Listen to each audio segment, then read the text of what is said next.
minute des marchés agricoles de ce lundi 5 mars 2018. Donc, on peut constater que on a retrouvé la couleur verte en ce qui concerne les matières premières.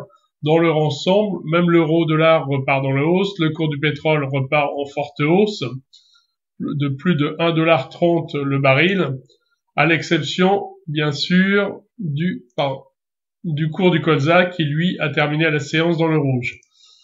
Premier point, donc, les commitments of traders concernant le soja. Donc, on peut s'apercevoir qu'on a encore une nouvelle forte progression, semaine après semaine, où les grands investisseurs sont maintenant majoritairement acheteurs, donc et fortement même acheteurs.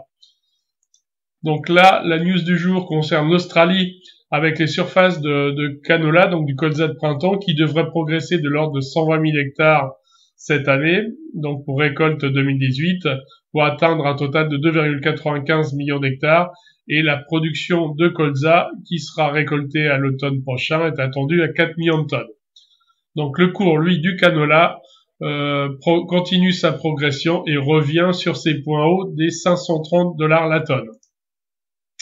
En ce qui concerne le cours du soja, ce dernier,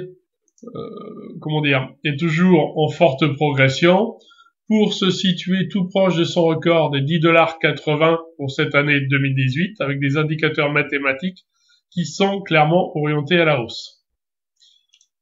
En ce qui concerne l'huile de palme, là par contre, le cours ce lundi est carrément sorti de sa légère tendance haussière pour se situer sur le 2463 ringgit.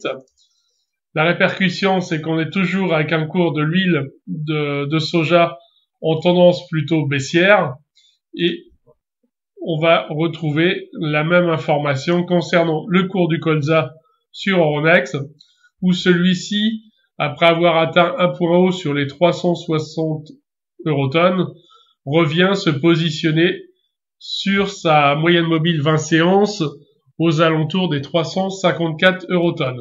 Des indicateurs mathématiques légèrement haussiers, mais qui piquent du nez. Voilà en ce qui concerne cette vidéo.